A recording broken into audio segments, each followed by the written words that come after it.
It's November the 8th, 2020, and you know why you're here, so let's kick this off right and introduce the players. Hey, I'm Gerissar, a PvP Padawan. Hey everyone, I'm Andallyn, and welcome to the show. Here we are, reset day number 3 in Shadowlands. How are we doing? I'm doing great. I was really surprised the number of maintenance days we've been having, though, over here in the NA.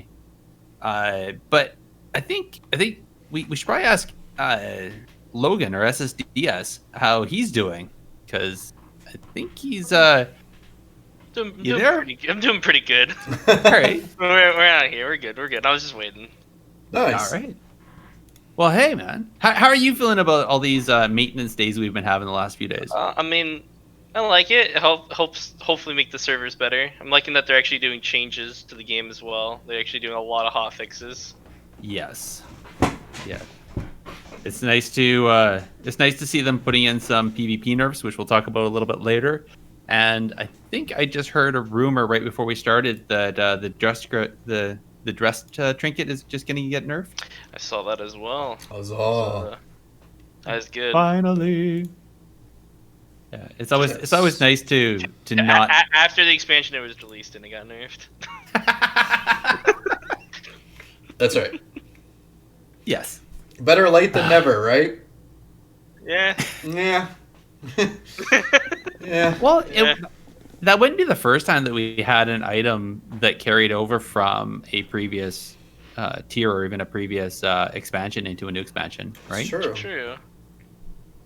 So, I mean that it kind of shocks me that we're hearing the same things like this happen every time. But the game is so big. I get that stuff slips through. Yeah. But you'd think that they would go back and think about, okay, last tier, what are we going to do about all this stuff? Right. Same with what was it, the Leviathan eyes? Those trinkets were still OP. Yeah. Anyway, it is what it is. Mm-hmm. Yep. Logan. Yeah. I know you've been on here before. Yeah. Just quickly, give yourself a chance to brag about yourself. Tell our listeners where they can find you too. So I'm Ssds. I'm a 12-time rank 1 hunter. Gotten rank 1 on other classes as well on Gladiator. I stream at twitch.tv/Ssds, and just recently I have actually uptaked and now in charge of the Wowhead PvP guides for all 3 specs. Nice. So if you ever need Nice. actual guides, rating guides, you can just go there. That's awesome. I was just looking at the Hunter Guide and noticed it was out of date on Wowhead. So I had to use, much to my chagrin, Icy Veins. See what they were saying. So I'm excited to see what kind of content you have posted up there soon. Yeah, definitely got the guide on Friday, so definitely gonna take some time to get the other 2 specs up and running. Very nice. But Marksman is definitely out and ready for the public. Nice. Wonderful. All right. Well, we'll make sure we have that linked in the show notes for sure. Since that is actually what we're here to talk about once we get to that segment. One quick, though. We always talk about what we've been up to since our last show. So I think we'll start with you there, Logan. What have you been up to these last 2 weeks? Just been grinding out my main hunter, getting as much gear as I can, and actually been working on my old Shadow Priest mainly. But just been doing a lot of honor capping on my hunter, making sure I have everything I want going into the season. It's been just doing my Mythic Zeros for my PvE. How are you finding the gear grind? It's an adjustment from it being so the past previous 2 expansions, you could get a lot of gear really quickly, and it's like now it's kind of slowed down a little bit. It's definitely interesting to get used to, but I mean I like it. PvE gear, in my opinion, won't dominate PvP as much now because you're not gonna PvEers aren't gonna have all this gear instantly. Like Mythic Plus only drops 2 pieces of gear if you complete it.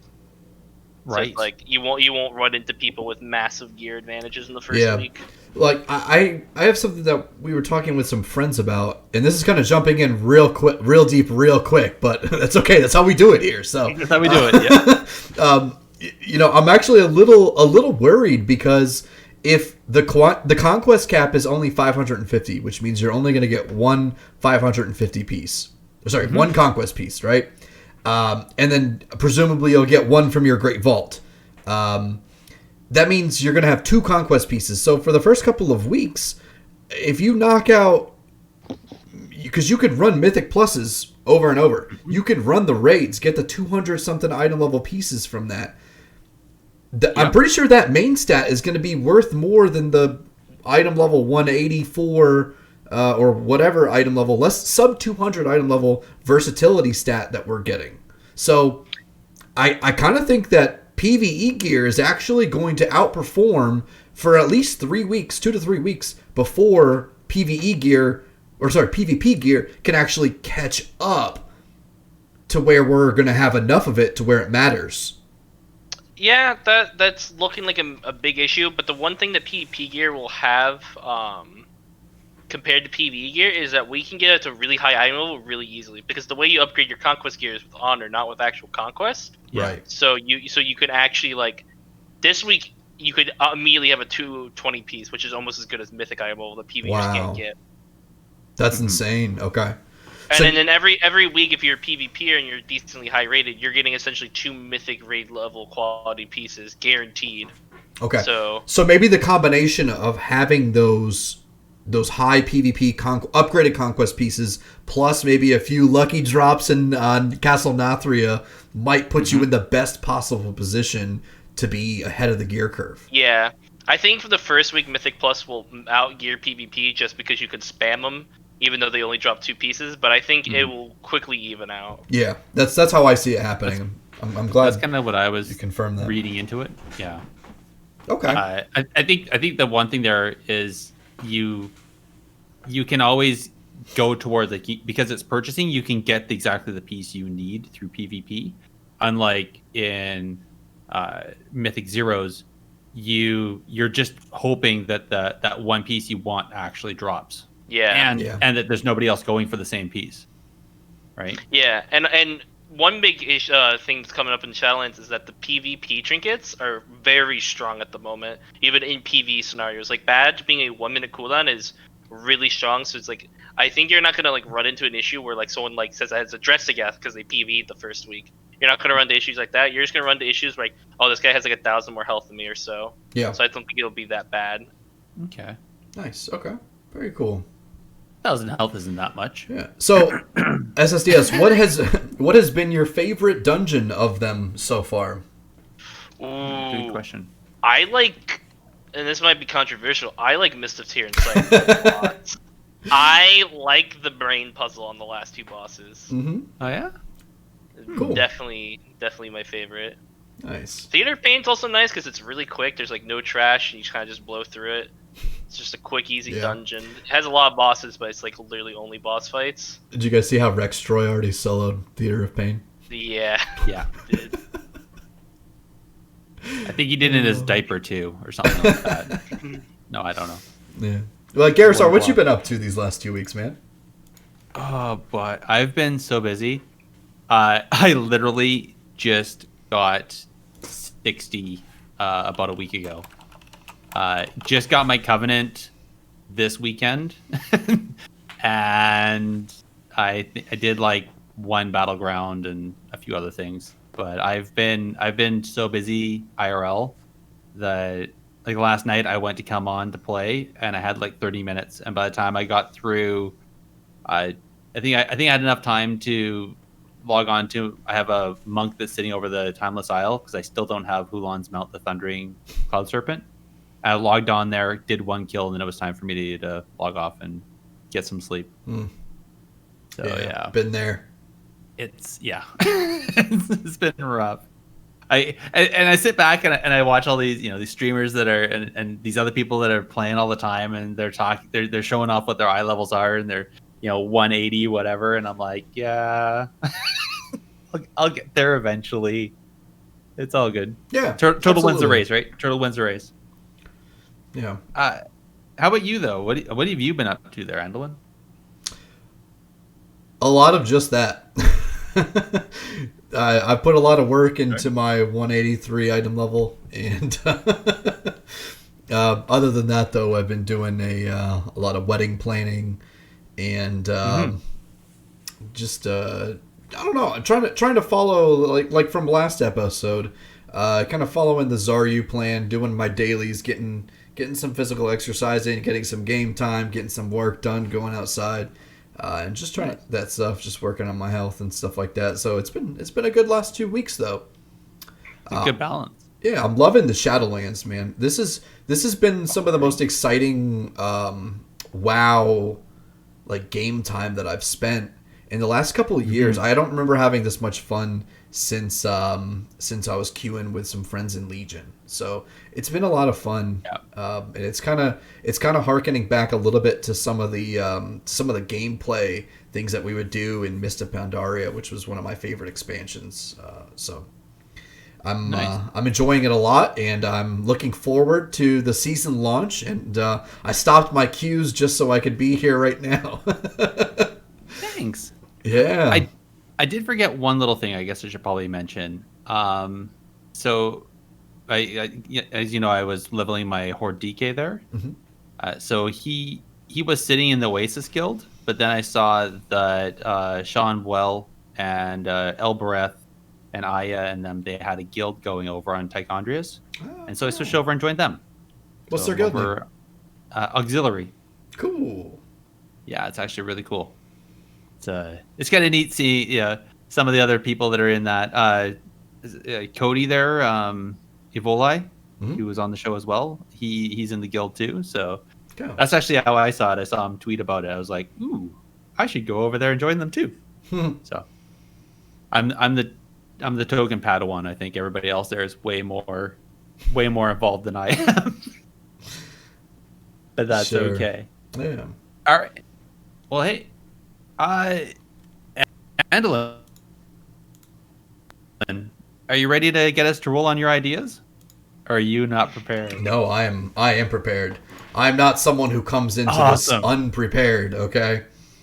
All right, so let's talk about our Need Greed Pass.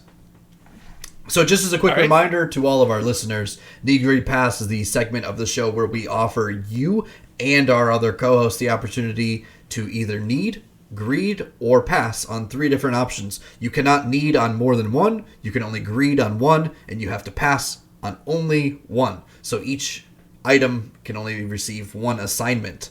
All right, so here we go. The 3 options for Need Greed Pass this week. You can either have the honor cap increased to 25,000, up from 15,000. You can grab 2 pieces a week out of the Great Vault. Or you can have the conquest cap increased from 550 to 800 per week. Oh boy. Yeah, so okay, honor cap increased. Yep. Honor cap increased. Yeah. 2 pieces from the Great Vault. Or increase the conquest cap. Okay. Ooh. Okay. I think I know what I'm thinking. Okay.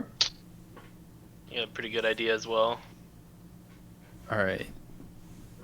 I'm going to need on the 2 items from the vault. I think that because it's going to hurt me probably in the most since I don't have a lot of time to play. But I feel like in the total though, that is the one thing that it'll help incentivize people to play all versions of the game, not just focus on one thing, right? It gives the incentive to go do some raiding or go do mythics, and not just do PvP or not just do mythics or whatever, right? So I'm going to need on that. And then if I happen to be able to get out and do some mythics and do some PvP and 2 items that are really good happen to pop up in the vault, then I can pick them and I'm not like having to feel like I had to let something go that I really wanted. True. So I think it'd be a neat interaction if you had if you could forego picking a piece that week and then it would give you stacking. Ooh. It's you could click a button that says forego, which would add one to whenever if 1 week you wanted to just pick up 3 pieces, you could just have a rollover. Yeah, exactly. Rollover. That's the word. That'd be really cool. Yeah. So I'm gonna need on the 2 items instead of 1 from the Great Vault, and then I am going to greed on the conquest cap increase. And I'm going to pass on the honor cap increase. I feel like the honor cap, honor is so easy to farm right now. I don't think that that's such a big deal. So that's kind of that being a pass just made conquest become the greed. Yeah, so, that's my thoughts. Yeah, Logan, what are your thoughts? Instant need the conquest. Not even. Yeah. Not even a debate in my eyes. It's too valuable. Being able to get a trinket like a badge the first week is just way too good to pass up. And then also it just starts carrying over. We'd be able, like, if you really wanted to, I'm pretty sure you'd be able to get a weapon next week. Like being able to, like, you it's pretty much like getting 2 pieces from the Great Vault, but you get to pick what the second piece is. Okay. True. Yeah, I didn't think about that, but that's actually very true. That's why I don't do math. Okay. Nice. Okay. Which one? And then greed the vault, obviously, and then pass honor. Okay. Obviously. Honor, because you get 100 honor per win on average from arena games right now. That you don't need an extra honor cap. Yeah, it's definitely pretty lucrative to farm honor. Yeah. Like that. Like I was doing some 3s before this, and it's just like I got to finish upgrading all the gear I wanted to upgrade, because I actually upgraded a full set of honored PvP gear, and I didn't even get to upgrade every slot. Yeah. See, that would mean 150 wins is like a full honor cap, which is like Tuesday night for you, right? Yeah, pretty much. pretty lucrative. Yeah. That's like a week of winning for me. Because... yeah. All right. Okay, Andallyn, how about you, buddy? Whew. I'm aligning the same way with SSDS. I gotta need on the conquest cap, man. And just, and that's a good reason. Like you said, having a badge the first week, that would be amazing. But I think it was a tough decision because it was that or the vault piece. And honestly, I think just one piece from the vault makes the most sense. I kind of prefer a slower progression of gear, and it provides you a chance to build your character better than other people, and start to see the effects of that. Whereas if everybody could just gear up really fast and just be maxed out immediately, there's it doesn't matter if you build your character better than anyone else, because okay, I need to get this and this per this guide. Okay, cool, I'm done. Yeah, it takes a lot of the fun out. So I like the slower progression of gear. I think it's really good for the game. And so that's why I need on the conquest cap, greed on the 2 pieces from the Great Vault, and I'm going to pass on the honor cap increase. All right. So. Okay.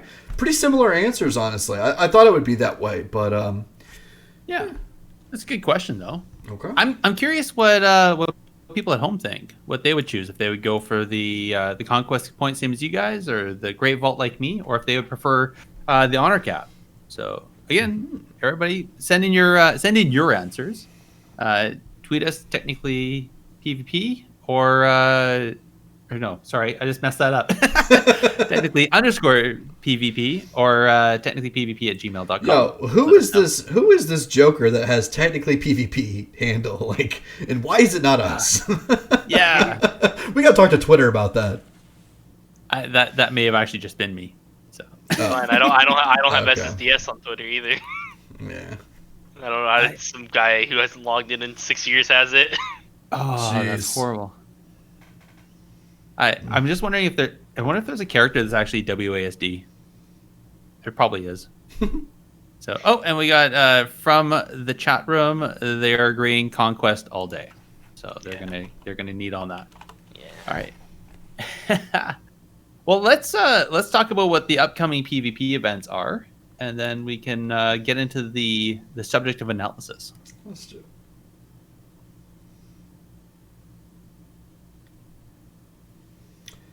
All right. Well, we got Dalaran Gaming still hosting his 5v5 1v1s. Yep. Beginning to sound a little bit like a broken record, like a month ago with that, but that's okay. Yeah, he actually just hosted one this weekend. It was the first one for Shadowlands. Yeah. Yeah, that's pretty good. And speaking of first ones for Shadowlands, Flark is continuing his Synergy 3v3 tournaments, and those are going strong. And he hosted one last weekend and the one weekend before that, which we'll talk about in the events or the news. Sorry. Yeah. And so apparently there's a new raid, new expansion, new raid. Did you guys hear about that? Sure did. Did you? I definitely did. Yep.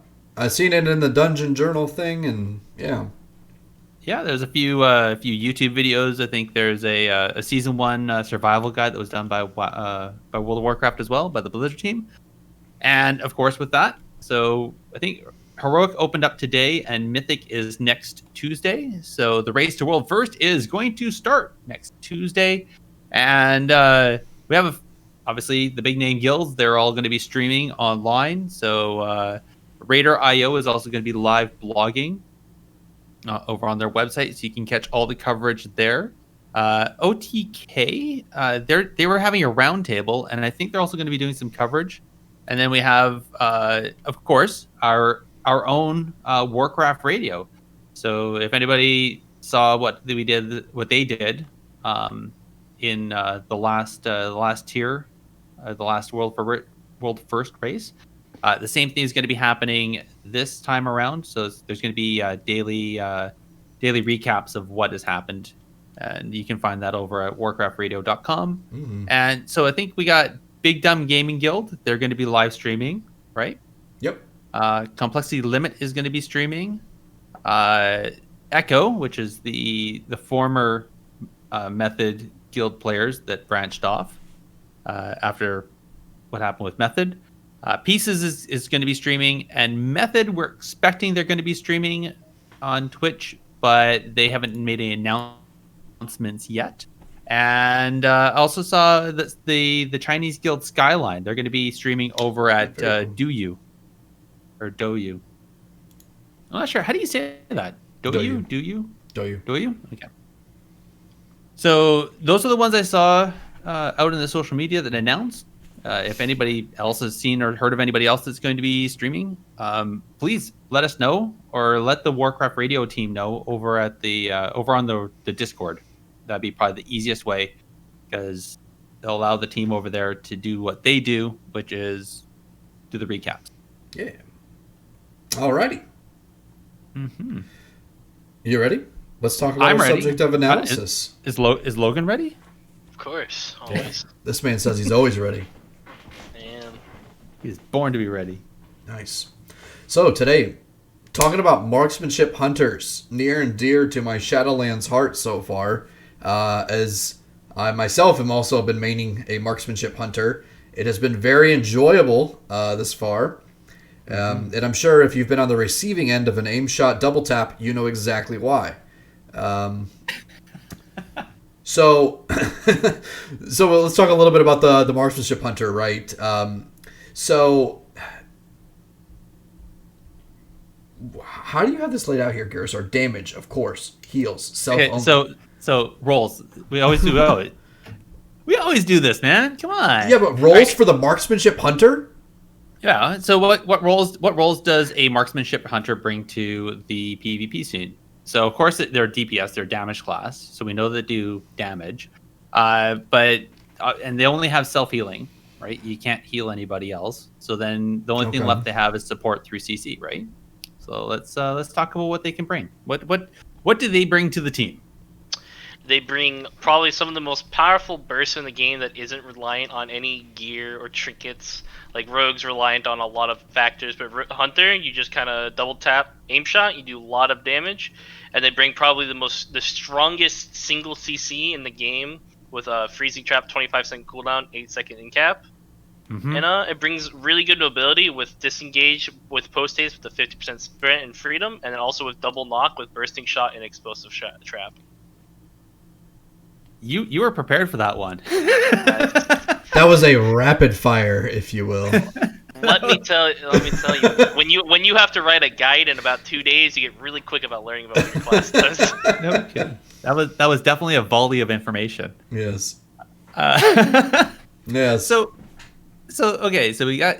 Well, what about Tar Trap? Do you even care about Tar Trap? So Tar Trap is interesting. It's like okay, it's good to press if you want to snare multiple people, but it's not the best snare in the game. I also forgot to even mention the new baseline binding shot the hunters have now, which is very nice. It really helps with the kiting. The 8-second root on a 45-second cooldown that's dispellable but not breakable. So you could just in a 1v1 situation root somebody and just pelt into them and they can't move. Yeah. So that's okay. And then you got concussive shot still, right? So yep, still concussive shot. Yep, 5-second cooldown, 6-second duration, which is also the duration is extended by 3 seconds for every steady shot. So you can get it up to about 10 seconds is the cap. You used to be able to get it indefinite. I remember it on one of the PTR builds. I got it up to 2 minutes. Oh my god! That other person must have just been fuming mad. Yeah. They quickly realized that shouldn't be a thing. That sounds a little too OP. A little trolly. Just a little. And then you got the counter shot, which is the range kick, of course. Tranquilizer shot. Is that still a thing? Yes, it is returned with Shadowlands. No longer are you reliant on a pet for purge. It's the Warlords of Draenor version we had, which is the 10-second cooldown, removes 1 magic effect and 1 enraged effect. But it also now gives us 10 focus if we successfully remove a buff. So it's nice. A little bit of payback. Not exactly what I would love. I would love the spammable one, but this will do. Yeah. Okay. And all right. So Scare Beast. This one looks really interesting. But does it only work on pets? It works on druids and shamans. Get out. Yes, if a shaman is in Ghost Wolf, you could do it, and if a druid's in any form but Moonkin, you can do it as well to them. Wow. But druids could always just shapeshift out as things. If you notice the cast, you can shapeshift out of it, yes. But it is very powerful if you're waiting for a feral to open. They open on your teammate, and you Scare Beast them, because the camouflage, conceals it. Beast doesn't. Yeah, it conceals the cast, so they just guarantee get feared, unless they're for some reason waiting for a Scare Beast from stealth. Oh my gosh! The huge outplay, right? That's fine. I've definitely feared some Resto Shamans from stealth already in Arena. So, but once they're feared, can they just change form? They can cancel the form and not get feared again. Okay, and then once they cancel, they're out of fear. They can do whatever they want. But then, if you can't, the fear lasts even if you're not in form. Oh. Yeah, so if you get feared, you're feared. There's no. Okay. That's your life now. You are a scaredy cat. Well, that's because it was one. Because I remember when I was playing Warrior, if I hamstring or if I do anything where it's a root, they just change form and then it washes it. But this actually sustains through whether they change form or not. Okay. All right, last two. Scatter Shot. So we talked about that one. Sorry. And then Spider Sting. That's a talent. Yes, this is an honor talent. Not as strong anymore. In my opinion, honestly, mainly because of the keybind space. Hunter's got a lot of spells backs in Shadowlands, so it's been rough to find space for it. And Spider Stings is one of those on the edge kind of honor talents that you can take as survival, but as marksman, you have so many required honor talents that you will most likely never take this honor talent. Yeah. Okay. And we can talk about that when we hit the rest of the talents too. But is there anything, Andallyn, you're the one that's been playing this. I just read guides and leech information out of our guests. But you've actually been playing it. Is there anything else that I missed that you can do as a support?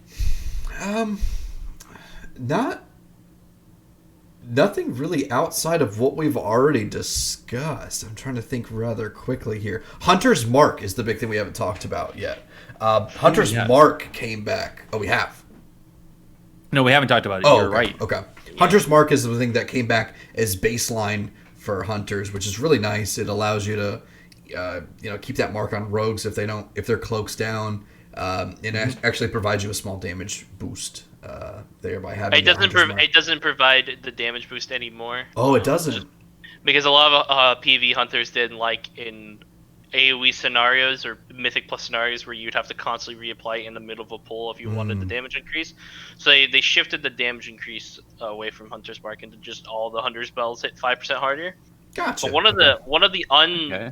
unnoticeable benefits you'll notice with Hunter's Mark, this is more of a really kind of high-end-ish arena thing, is that Hunter's Mark is dispellable. So when you're playing against those pesky warlocks with their imp dispel, you can Hunter's Mark your trap and make it a 50-50 if they actually dispel your trap or not.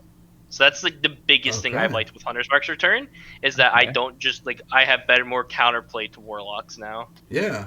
Nice. Okay. Huh. That's pretty niche. I never thought of that. Yeah. So, Ssds, what kind of things are you looking for to remove with Trink Shot? What kind of magic effects are we looking at? What are higher prio? So Blessing of Protection, Icy Veins, Power Infusions, and Warlocks like Dark Souls, either really powerful defensive cooldowns or really powerful offensives, like Power Infusion and Icy Veins giving insane amounts of haste. Blessing of Protection obviously making you not be able to do damage to a target. And then with new Dark Souls being purgeable, another way to just stick it to those pesky warlocks with their fears. Nice. Okay. Wow. Yeah, Blessing of Protection. I didn't even realize that. Oh my goodness. Yep. Okay. So, just one quick pets. I didn't even think about this. Are there any like pets that you have that have extra utility that you want to bring? Or the pets that you want to have are either a raptor, hyena, or rodent, and then you want a river beast. So the reason why you want a raptor, hyena, or rodent is that they provide the Mortal Strikes debuff, the 25% healing reduction. Yep. And they also provide Master's Call, your freedom. What used to be baseline, but now is based off your pet spec. So those are the three with those with the Mortal Strike and the freedom. Okay. And then you want the River Beast because it gives you increased health and it gives you a 3-minute cooldown, 20% wall for 6 seconds. Nice. So quite useful. Yeah. All right. That's okay. Dang. Just like, is it hard to get a River Beast or a rodent? No. If you go to Storm Shield, there's just a bunch of River Beasts chilling around in the just in the city. All right. So pretty easy. And then a raptor, hyena, or rodent. If you go to Oldham, there's like hyenas. There's raptors all over the world. If you're Horde, you can go right outside of Durtar, and the pet you'll need will be right there. Rodent's the more obscure one to get because it's only in like places like Argus that you can get one. Okay. Interesting. I remember I've seen a lot of rodents, but usually they're like little itty bitty ones you just squish by accident as you walk around. Yeah. So never seen anybody tame one. Here's a question. So from what I've seen, people tell me about marksmanship hunter in PvP is that you'll want to start the beginning of the match with your lone wolf buff, meaning you don't have your pet out, and then at some point you would call your pet into battle to be able to have that wall. What's your approach to this, and maybe do you have any kind of guidance or suggestions on how people should handle their pet usage? This is a perfect question because this is something that a lot of people ask me, and there's a new intricacy with it. Okay. So usually in BFA and pre-patch, I was definitely just starting off with Lone Wolf, and then pulling out the pet when I need it. But with how strong burst is in Shadowlands, like sub rogues and ret pallies, I just tend to start with a pet just so I have the ability to roar sack. Especially against sub rogues with their new 100% crit legendary. Yeah. If you just roar sack their cheap shot opener, you kind of just you nullify their legendary. Nice. So okay. A lot of matchups now, I just kind of start with the pet just so I have the ability to roar sack. Because if you pull out a pet, it sometimes takes a second or two for the game to recognize that you have a pet. So any pet-based abilities won't work immediately. Gotcha. So do you go with the River Beast for those types of matchups against the sub rogue for the increased health? So, yeah, I've been doing it. I was queuing some arenas today. I started with the Freedom pet, but I wasn't really getting away with Freedom anyway. They were always getting the goes when they need them. So that's when I started going River Beast, so I could just have the wall in those situations where I don't have a cooldown for my healer or myself. Okay. Gotcha. Yeah, and it's such a fast gameplay right now. It's just like they pop their cooldowns. The game's over in 30 seconds. Who's gonna win? So Yeah, it really is. I've had some games that have literally ended in the first 3 globals of a DPS player. Yeah. Mainly those pesky rets still. Yeah. Yeah. They did get nerfed a little bit. Yeah. much. Yeah, none of those nerfs really changed the feel at all. But Just made him a little bit okay. Except hunters, it's shifted hunters from being this one-shot class to this like consistently hard-hitting class, which I like. I like doing more consistent damage, but it does kind of feel bad when I'm watching everyone else have fun killing everyone in the opener, and I actually have to play the game out. Yeah, we still hit really hard though. Yeah, we definitely do. So I just want to bring up this pet thing again, though. So if you're going up against a team with a rogue in it, you're going to assume it's a sub rogue, so you're going to run River Beast. What if you're up against, let's say, a caster cleave? Do you then decide to go lone wolf off the bat, or do you still run with a pet first?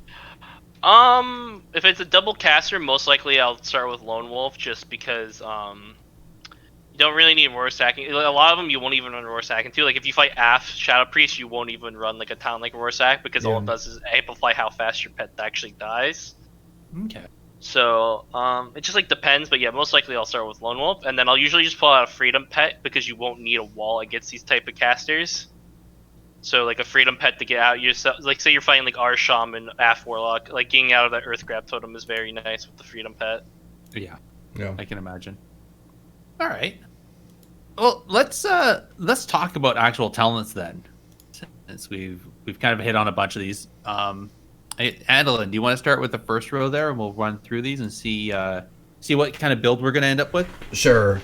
So the first row, this level 15, is master. You have Master Marksman. Your ranged spells, your ranged special attack critical strikes cause the target to bleed for an additional 15% of the damage dealt over 6 seconds. You have Serpent Sting, a 10 focus instant cast shot that fires a shot that poisons your target, causing them to take nature damage instantly and additional nature damage over 18 seconds. And then you have a Murder of Crows, a 30 focus cast with a 60-second cooldown. Summons a flock of crows to attack your target, dealing physical damage over 15 seconds. If the target dies while under attack, a Murder of Crows cooldown is reset. So Master Marksman, I believe, like this is the really easy one. It outperforms. You take Master Marksman just because in the Marksman Hunter rotation, it's very important that you're getting off your core abilities like off cooldown almost. So you don't really want to add another global to that rotation that would mess with that. So you just kind of go Master Marksman because it's just like a passive that you don't have to think about, don't have to play around. You just take it and you forget. Makes sense. And that bleed must be pretty like just a 15% added damage is just a flat buff, right? Yeah. It's free damage without a button. Yeah. All right, what about this next row then with the Careful Aim, where you have the aim shot deals 50% bonus damage to targets who are above 70%. Barrage, which is the rapid fire spray shots for 3 seconds, dealing an average of physical damage up to 8 enemies in front of you, which you can also use while you're moving. And Explosive Shot, which fires an explosive shot at the target. After 3 seconds, the shot will explode, dealing a bunch of damage, of fire damage up to 6 enemies within 8 yards. So this talent tree, there's a lot of nuance to it. So before it was kind of just always pick Careful Aim because you're always doing for these double tap one shots from full health to 0. So Careful Aim really benefited with that. And you would think the 50% is like always take it, but it's actually 20% in arena. So it's not as powerful as it is in PvE. So it leads to Explosive Shot being the better choice if you're going for more consistent damage. Because it's a 4 or 5k hit every time you just kind of press the button. The only downside with it is that obviously it AoE, so if someone runs on top of your trapped target with it, it breaks it. And it's also dispellable, so it's just like it really is no clear-cut choice. You can play with either. Both will have good success. The way I like to think about it is Explosive Shot's more consistent burst damage, while Careful Aim is really big one-shots with double tap. Okay. But I mean, there's only so many classes that can actually just continually dispel. Like there's some that are, right? Like not every class, every healer can dispel off your. Yeah, it's just more of like you got to like make sure you're not just doing it at random times where the healer will notice it and dispel it, because it is like it crits for 8k. It's a pretty big hit if you get it off. Okay. And if you're fighting like double melee cleave, like you can cleave both down really quickly with that. Yeah. Okay. Oh, that makes it. Okay. Would it hit? What Does it hit both targets typically for around 8K? Yeah. Wow. If they would both crit, yes, it does equal damage to everything. Okay. So like if it hits one person for 4K, it'll hit the other person for 4K. Nice. All right. What about the next one here? Yeah, so we've got Trailblazer. It's a passive. It says your movement speed is increased by 30% anytime you have not been attacked for 3 seconds. You have natural mending. Every 20 focus you spend reduces the remaining cooldown and on exhilaration, which is your self-heal, by 1 second.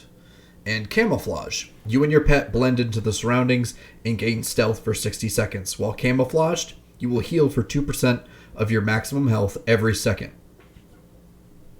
So with this tier, pretty much my method of how I pick it is that if I'm playing double DPS 2s, or I want to if I want to make sure I get an opener on somebody else, or if I want to delay like a rogue's opener, I'll go camouflage. Mm-hmm. So like I'm playing Feral Hunter 2s, like camo is really good for self-healing. It helps you get the opener. Mm-hmm. And then pretty much if you're not meeting those requirements, you gotta just take natural mending because it's just a nice way to get your heal off cooldown. Especially with new conduits, it makes Exil a lot more powerful than it used to be. So it's pretty much if you're playing double DPS 2s or if you want to make sure you get an opener, you go camouflage. Otherwise, you will go natural mending. Right. How often are you hitting exhilaration during a match? It really just depends on how much damage I'm taking. A lot of the times, I actually just use it to save my pet. So, like, even then, it's a nice way to make your pet even tankier, since it heals your pet for 100% of its health. Oh, okay. Dang. That was actually kind of tongue-in-cheek, because you're talking about games that were lasting 3 globals. Yeah. Yeah. I've had a lot of games where I even just die through Exil, too. It doesn't even matter. Yeah. Oh, wow. Yeah. It's pretty much turtle the opener or die. Yep. Ouch. And a lot of times for me, it's been Trinket Turtle. Yeah. Yeah. I think you really get that far. It's making me miss those tank trinkets, honestly. Just a little bit. Oh, don't say that. No. I'm glad the meta is fast, but some of these classes need to be brought in line. Yeah. Actually, because there's a bunch of trinkets. There's a bunch of tank trinkets, but they nerfed them before the raid even launched, right? Yeah, they pre-nerfed a lot. They pre-nerfed a lot of the trinkets in general from PV before the expansion dropped. Remember that. I wonder if they're still valid, even with the nerf. They're still worthwhile. Oh, we'll find out here in a couple of weeks once everyone starts actually getting the gear from the raid. True that. Okay. Yeah, you want to continue on? Yeah, for sure. So we got the next tier here. We got Steady Focus, which allows using Steady Shot twice in a row increases your haste by 7% for 15 seconds. Streamline, Rapid Fire's damage is increased by 15%, and Rapid Fire also causes your next aim shot to cast 30% faster. And Chimera Shot, which replaces your Arcane Shot, and it's a 2-headed shot that hits your primary target for 65% of your attack power as nature damage, and the other target at half of that, but as frost damage. Interesting. The Chimera. So this is another sadly cookie cutter talent tree. You just kind of pick Streamline. It helps getting aim shots faster with the increased haste, aim shot cast time reduction, and then just extra damage on rapid fire. So the reason why you don't take Steady Shot is, as I said before, it's the same issue with the first talent tier, is that you don't want to be wasting globals on abilities that don't really do enough. And Steady Shot's one of those abilities that just, I'd rather be pressing aim shots on a Steady Shot, even if it gives me 7% haste. Okay. And then the issue with Chimera Shot is that if someone runs over a trapped target, you can't press Chimera or it will break that trap. So it's one of those issues where it's just like, it does slightly more damage than Arcane Shot, but it also runs the risk of breaking traps. So Streamline just kind of just wins off being the only one that isn't a global waste and doesn't break CC. Interesting. That does make sense. Mm-hmm. Oh, yeah, especially like when I'm playing with a rogue, I can't imagine how mad he'd be if I'm Chimera shotting his blind. Yeah. Yeah. So, all right, let's talk about this. Oh, sorry. Hold on. I'm just kind of curious though. If you're running Explosive Shot, which has the chance of breaking traps, would you not do explosive shot and chimera shot then? Because if you're already running the risk of breaking traps, does it really matter that much more? So the thing is with explosive shot, you don't need to press it, but like when you're with the hunter rotation, every time you aim shot, your next arcane shot, in this case would be chimera, does 75% more. So it feels significantly worse if just during your rotation you can't press one of your hardest hitting abilities. Like I have games where arcane shot's my top damage, and then every 25 seconds I can't like press it. It just feels kind of shitty. Right. The precise Fair enough. shots. Yeah. Okay. All right. Thanks. Yeah. All right. So we've got I think. Born to be Wild. Reduces the cooldown of aspect of the cheetah and aspect of the turtle by 20%. And you have Post Haste. Disengage also frees you from all movement impairing effects and increases your movement speed by 50% for 4 seconds. And Binding Shackles. Targets rooted by Binding Shot deal 20% less damage to you for 8 seconds after the root effect ends. Ooh. Another cookie cutter tier. Post haste is just way too good of an ability to just not take. Imagine if you're playing an arms warrior and your charge just was a freedom every time you pressed it. Is a good way to look at, and it gave you a sprint afterwards. It's just a good way to look at post haste. Yeah. It's too, for what it does. Like those talent tiers would never compare unless the meta was so slow and not a lot of people had snares or something. So like if every snare in the game got removed and every game took 15 minutes, then maybe you would take the turtle one. Yeah. Wow. And then Binding Shackles is just like, I don't even know how the debuff works. I don't even know if it's dispellable or not, honestly, because I've never even attempted to test it because post haste is just again way too good to give up. All right. Okay. Well, how about the next one? Hopefully, this one isn't cookie cutter. So we got. He's mad. Come on, roll the dice. All right. So we got lethal shots. So now your arcane shot and multi shot have a 30% chance to reduce the cooldown of rapid fire by 5 seconds. Deadeye. Kill shot has 2 charges and causes aim shot to recharge 60% faster for 3 seconds. Sounds really good. And you guys have already talked about this. Double tap. Your next aim shot will fire a second time instantly at 100% power without consuming focus, or your next rapid fire will shoot 100%, adding shots during its channel. So double tap. Yeah. Pretty much, it's the best option. It provides insane burst on a 1-minute cooldown.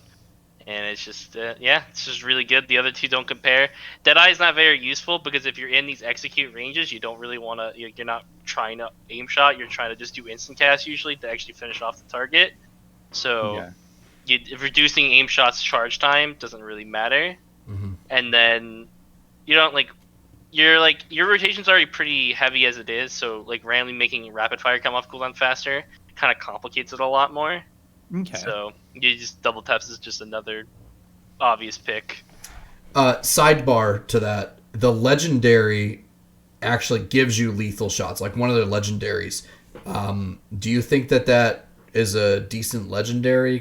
I mean, I know this is like moving a little bit too far, but like the legendary is literally this power, like this talent. Yeah. Aim shot has a chance to just reset its cooldown. Right. Yeah, that legendary. It's the second best legendary. Like if you're going for damage, it's the best legendary, but overall it's the second best. Yeah. It's pretty good because it's like with that legendary, it ends up just letting you double tap every rapid fire and it'll always do more damage than double tapped aim shots. Mm-hmm. So it kind of just like it lets double tap be more consistent because aim shot, when you double tap an aim shot, you're really banking on crit.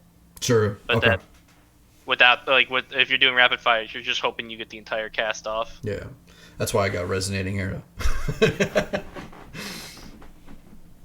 Alrighty. Let's talk about the last row here. Let's do it. Okay. So we've got Calling the Shots. Casting Arcane Shot or Multi-Shot reduces the cooldown of True Shot by 2.5 seconds. Lock and Load. Your ranged auto attacks have an 8% chance to trigger Lock and Load, causing your next aim shot to cost no focus and be instant. Whoa. And then Volley. Rain a volley of arrows down over 6 seconds, dealing up to almost 300% attack power as physical damage to an enemy in your area, and gain the effects of trick shots for as long as the volley is active. Another cookie cutter. Just take a lock and load. Instant cast, aim shot. One of your top damaging ability. It's really good. Calling a true shot's not that super powerful. Because all it does is make your aim shot cast faster and rapid fire cast faster, or like recharge faster. So it's like not as strong as just making aim shot and instant cast at some points. Right. And another reason why lock and load is really, really strong is that there's a little interaction with double tap and lock and load that not a lot of people know about. So if you get a lock and load proc while rapid fire and double tap are both off cooldown, if you double tap a rapid fire and at the very end of the cast before it finishes its channel, you use your lock and load proc, it will double tap the aim shot as well. So you'll get double the shots off your rapid fire and double the shots, and you will get a double aim shot. Oh my goodness. Not a lot of people know about that interaction. I'm gonna be up all night practicing this now. Oh my goodness. See, because our 3 viewers now know. Oh my gosh. Haha. Yes. Delete the VOD. Delete the VOD. Okay. Too late. Yes. Very cool. Okay. Yeah, it is a really neat interaction. So. I like it. Yeah. Do we want to talk about? Oh. I'm just glad interaction still exists. That was one interaction I was very scared of them nerfing. Yeah. But not enough people know about it, so I don't think they know to nerf it. Right. Interesting. All right. Well, I guess we'll find out. Maybe they actually want to leave that in the game and be that easy to learn, hard to master kind of thing. That always have these little niche things they leave in like that. Yeah. I hope so. So SSDS, I have seen a lot of people arguing though that calling the shots is actually a better option to take than lock and load. I mean, do you think that there's any merit to that at all? No, not really. No. Okay. So true shot's never if I see true shot as anyone else, I'm not really that scared because it's just like I know how to counter it. It's not that scary, but just randomly getting popped off for a 9k aim shot when you're not expecting it, instant cast, is very scary in my opinion, and it's a lot better. True. So it's like, yeah, you can have shorter true shots, but it's just like the only time that would really matter is during like your curing arrow. Like that'd be the only time it really matters. Mm-hmm. But like outside of that, it doesn't really matter. Yeah. I don't think you'd get a whole lot of it because I mean, thinking of how many arcane shots. I mean, 2.5 seconds. I mean, great. If I reduce my true shot by like 10 seconds or 20 seconds, like, is that really?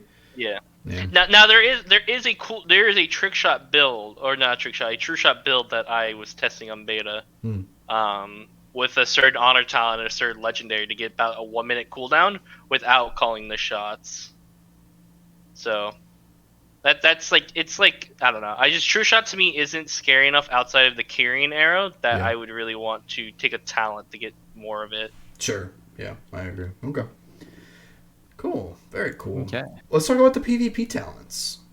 Yes. So there's quite a few. Mm-hmm. So we got the Dragon Scale Armor, High Explosive Trap, Hunting Pack, Ranger's Finesse, Roar Sacrifice, Scatter Shot, Scorpion Sting, Sniper Shot, Spider Sting, Survival Tactics, True Shot Mastery, and Viper Sting. But you can only pick 3. So, Scatter Shot is just pretty much a required honor talent. The versatility of it is just too good. You can use it to land a trap, like even though trap and scatter both DR, you can still scatter to get a trap if you're having a hard time getting it by yourself. You could use it to prevent like a shaman from grounding or a priest from mass dispelling, or warrior intervene reflecting your trap. You can use it to peel like your partner. Say there's just this enhancement shaman popping ascendance, you can quickly scatter to get them off. You can use it as an interrupt, honestly. Like say you just full trap the healer and he's about to like it's a shaman about to fast cast a chain heal. You can just quickly scatter shot the chain heal before it gets it off, even if it's the arch, another extra interrupt you have. So scatter is just one of those go-to have-to-pick talents. All right. Another one that's kind of go-to until we craft a certain legendary is Survival Tactics.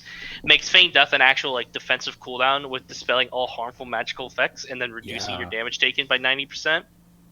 That's a free wall. Pretty much. A huge wall. That's disperse. Like. Yeah. Wow. Yeah, so it's pretty good. But if you get the Craven Stratagem legendary, and what that does is it does the dispel effect of survival tactics, but it does to more effects, so you can get bleeds, diseases, and curses off as well. And it makes it a 15-second cooldown. So once you get that legendary, it's not as needed to take survival tactics anymore. Fair enough. And then pretty much you're swapping between either War or Sacrifice into these really high burst single target classes like Fire Mage, Sub Rogue, Ret Paladin. Yeah. And then That's the one you're talking about before, right? Yeah. And then into like say you're fighting an Arms Warrior where he can cleave your pet really easily, you could just take like High Explosive Trap for an extra knock or something. And then into like casters like Aff Warlock and Shadow Priest, you take Dragon Scale Armor for the dot reduction. Yeah, because it does the magic reduction. Yeah. Oh, is that only dots? That is only dots. Oh, okay. Yeah. Right. Other than, like, you can, like, there's certain situations where you can take like Hunting Pack if you don't want Explosive Trap into Arms Warrior, but like there's not like a whole lot of, like, a lot of the honor talents aren't that good. Like the stings aren't good at all. Like none of them are really worth the global depress, and that's pretty much like the only other honor talents there are. Like Sniper Shot isn't worth the 2.6 second cast time compared to when your other abilities just hit almost as hard as it. Right. So what about for map choice? Because I'm thinking like high explosive trap. Yeah, pretty much. I try to always pick those on Dalaran and Blade's Edge since it's just a free knockdown. But there are just certain matchups where you can't afford to not have like Roar Sacrifice or something. Okay. So we always focus a lot on when we're talking classes and we're doing these spec dives. I know we focus really a lot on the arena stuff. Is there any changes in any of this for when you're doing rated battlegrounds?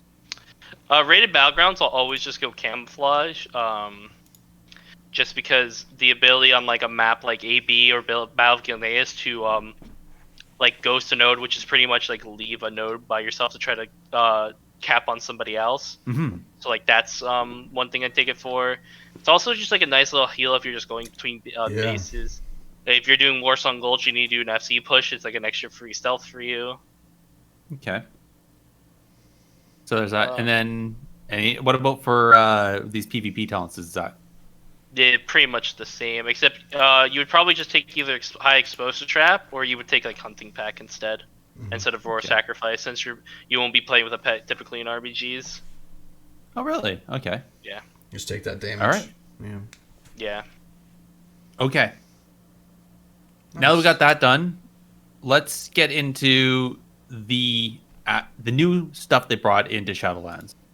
Covenants and Conduits. So obviously there's the four covenants. There's the Kyrian, the Venthyr, the Necrolords, and the Night Fae. It seems that there's always been like one or two that are really just for PvP centric. Yeah.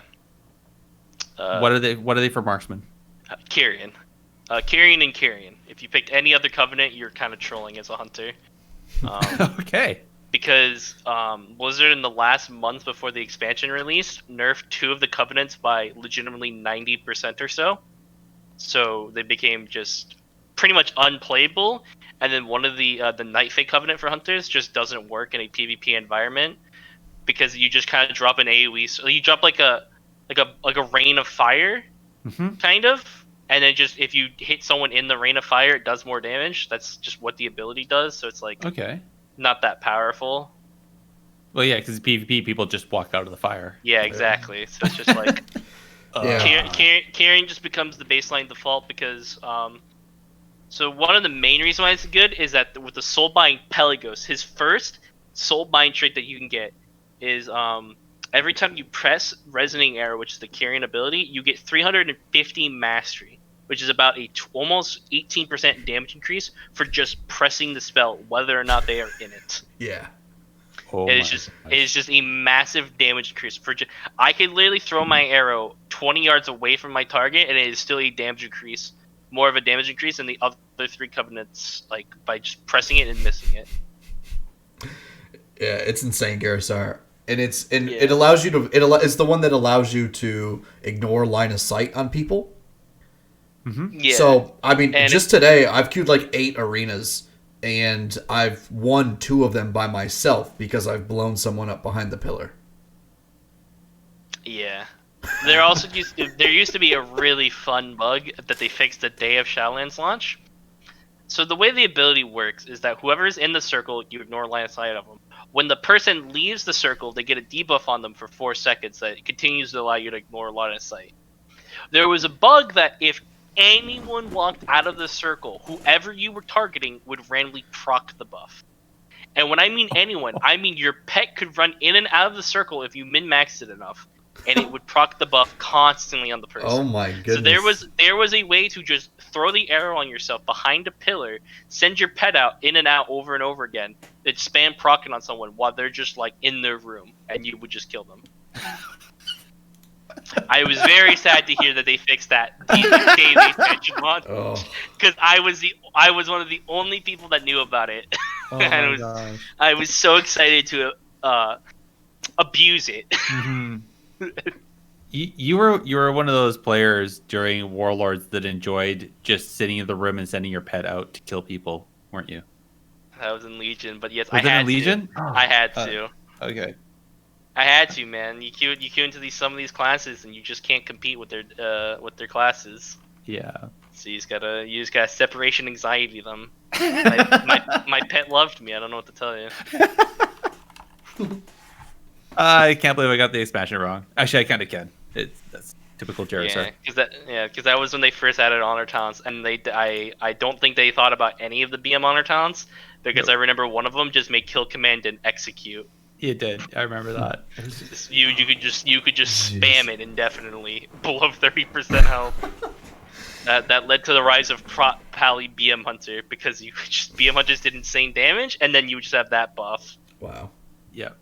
So let's talk about. You couldn't kill the prop belly. Anyway. Yeah. Let's talk about the conduits. So you got 3 types of conduits. You have the potency, the endurance, and the finesse. So tell us a little bit about what we're looking to use as the marksman hunter. All right. So for potency, you're going to use the enfeebled mark conduit, which just makes you do more damage to targets inside your arrow, because yeah, that's what that is.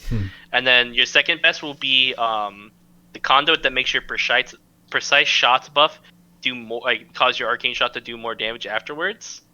And if you pick Necrolord or Venthyr, you pretty much just use the conduit that increases your Covenant ability. But if you pick Night Fae, you'll probably just take the True Shot duration increase instead, just since there's no other really good conduits for Night Fae. Since obviously you don't want the increasing your ability that's bad. You don't really want to waste a conduit slot on that. Yeah.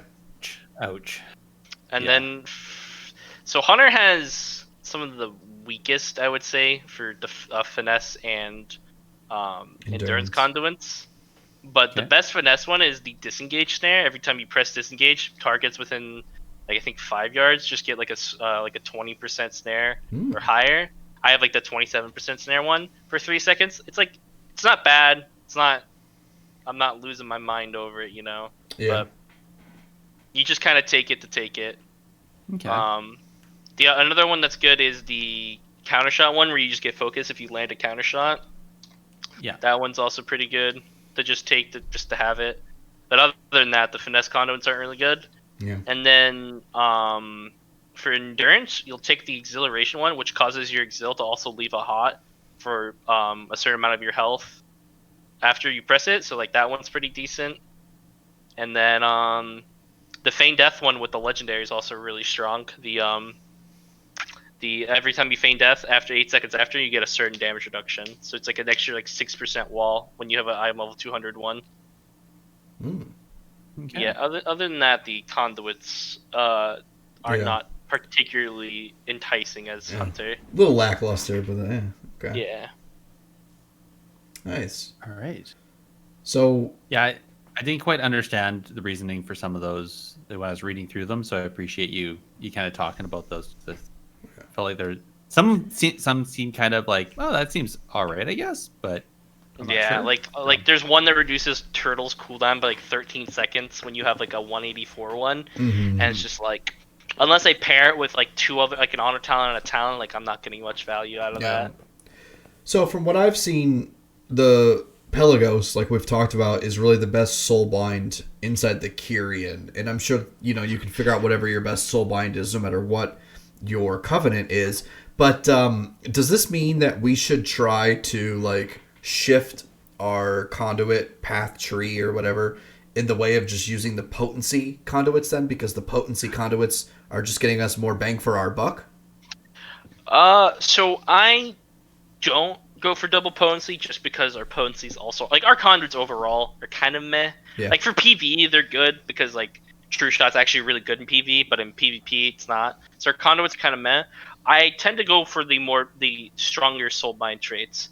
So with Pelagos, you get three tiers. The first tier, if you take a finesse conduit, you get your potion heals you for 35% more, but it's a hot over 10 seconds.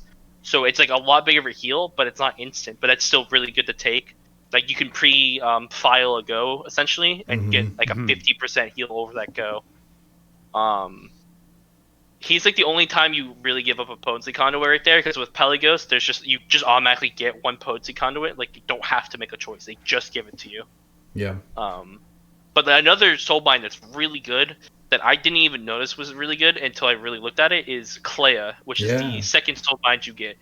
That very first trait you get, the Valiant Strikes, is very powerful because it can proc on yourself, so the heal can work on you. So with crit being one of our best stats, you usually will have a decent amount of stacks of that buff, and then every minute you get that extra heal. There's also another soulbind pick that makes it when you file, 8 seconds after you use your healing little potion, you are immune to bleeds, diseases, and curses. Which with that you can actually immune Hex with that. Ooh. Because Hex is a curse, so you can just immune it. So it's wow. Yeah, that's really strong. Cool. And then also her final trait, one of the final traits you can get, which is the potency trait, which is really nice, is that you have a chance to just proc a 45% snare on a target for 20 seconds. Which is it's pretty nice. Just an extra little snare. Yeah. Yeah, especially when kiting. That's very helpful. Nice. Okay. Yeah, so I mean, it gives you some options, and depending on if you're doing maybe some different types of world PvP, or doing something that's not just a typical standard arena on the ladder queue. Maybe some of these will come in handy, and kind of fun to keep in mind. But in terms of legendaries, we've already talked a little bit about some of the legendaries. Which one are you putting on priority first, and why? So for PvP is Kraven's Stratagem, which we'll be able to craft next week. It's just 15-second cooldown Feign Death that removes almost every single ability in the game on you. Like the only things it doesn't remove are things like Vendetta and Execution Sentence. My gosh. Yeah, there's like the only like those types of abilities like cooldowns like you essentially can't remove, but you can remove Ruptures, you can remove Rips, Agonies, anything under the sun. There's even some cooldowns that you technically can remove, like the Arcane Mage Touch of Magi, that little blow up bomb thing. You can remove that. It's way too strong a legendary. I honestly think it's gonna get nerfed eventually, because there's just no way something like that exists in the game. 15 it's a 15 cooldown get out of jail free card. Like 15 seconds, it's just way too powerful. Yeah, 15 seconds is a little bit too. Yeah, that's too insane. Much. And you can pair that with survival tactics. Every 15 seconds, you just have a 90% wall. It's just too many good things with that legendary. They tried to nerf that interaction in beta, but something broke. When they did that, it ended up breaking the survival tactics honor talent. So the way the survival tactics honor talent is you get the damage reduction before you remove anything.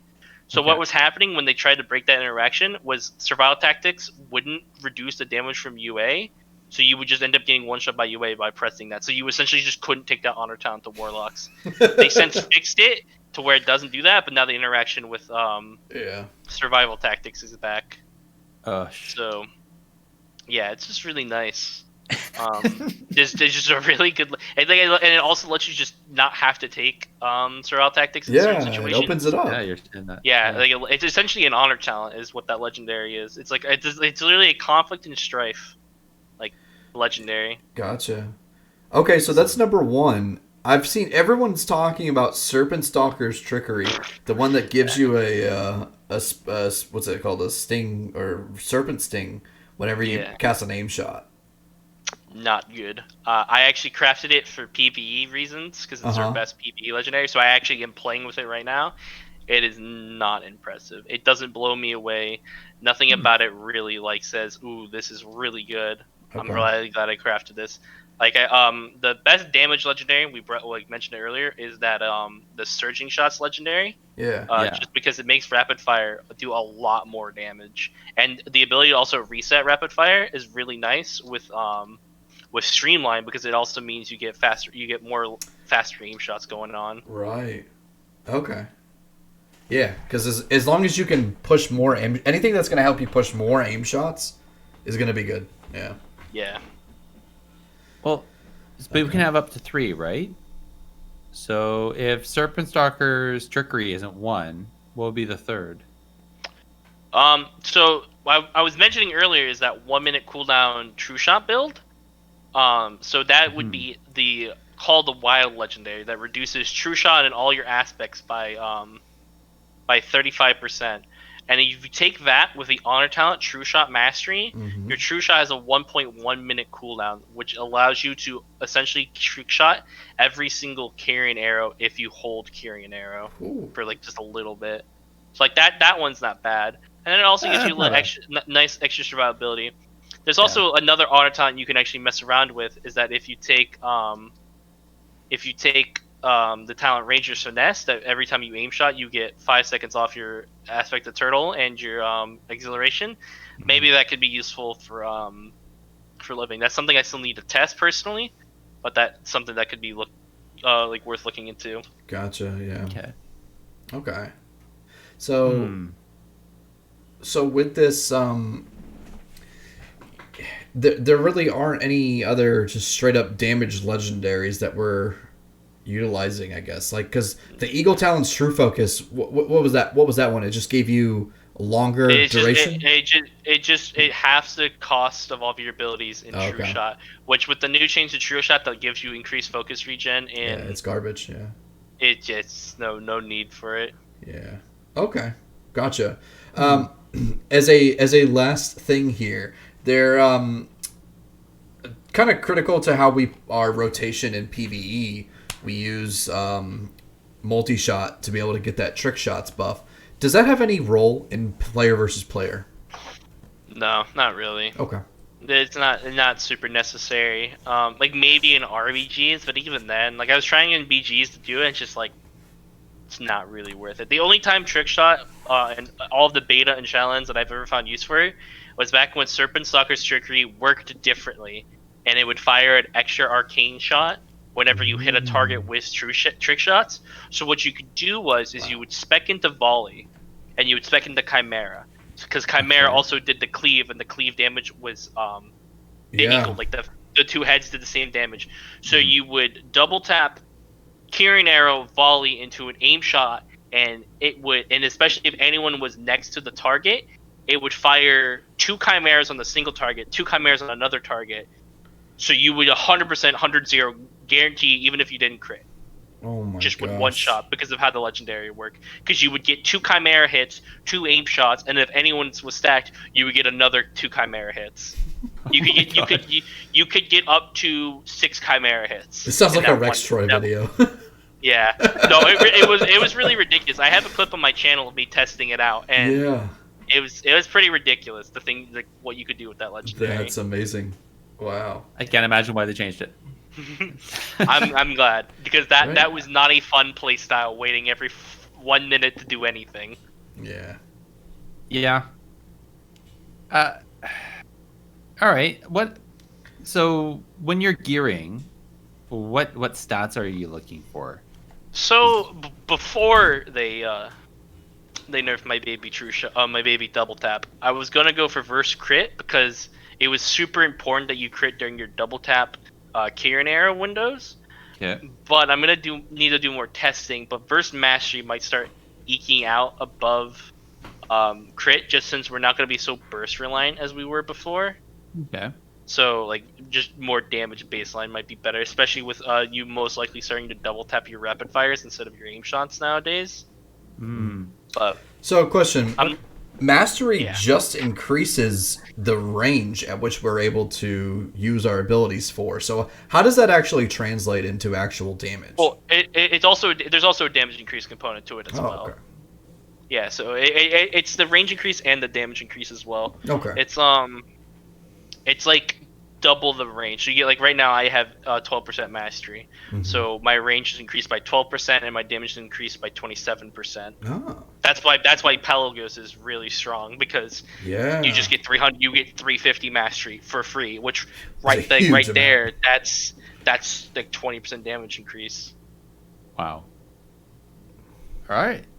So sorry, what about haste then? Is haste equal to crit then? Haste is our worst stat. Really? You would think haste would be insane, like, oh, reduce the cast time of my aim shots. That sounds ridiculous. But a way to look at it is that if you pop a Bloodlust effect, 30% haste, that actually only reduces your aim shot by 0.5 second cast time. And it's a 2.5 second cast time baseline. So you're only getting a 20% cast reduction. So I just don't think we're gonna get enough haste to where that will matter. So like in BFA, you had like stuff like overwhelming power, Vita charge, trinkets. You had enough haste procs that haste was really good because you could get enough to make it. But like in Shadowlands, I just don't suspect it anytime soon that becoming our best stat. That makes sense. Maybe around season 4. Yeah, maybe. And even that, I don't even think it'll be like a main stat. I think it'll be something like, oh, you get a couple of these pieces just to even out your stats. Gotcha. Yeah. And then crit is just kind of just there in the middle. It's not as it's gonna not perform as well as mastery, but a little bit better. That's what I'm leaning towards now with the double tap nerf, but still critting during your burst windows is really nice with the new, since crit is no longer 150 in arena, it's 175. So crit got a lot more valuable. True. Oh, I missed that. Yeah. That's one of those changes they did, like with the PvP scaling getting removed. That's one of those things they didn't like put in a notes anywhere. They kind of just did, and players kind of noticed on their own, like, oh, this just works differently now. Yeah. Okay. Yeah, because for the longest time you just avoided crit. Well, not avoided crit, but it was like, yay, crit. Yeah. It's half. It's okay to say you avoided crit. you definitely just never wanted the stat. Yeah. Yeah. Okay. Andallyn, what comps have you been playing? Thug. All right. I'm a meanie. I just run with a sub rogue. It's a lot of fun. I'm excited to try and play some like KFC with like an arms warrior, or even with a feral to do some jungle.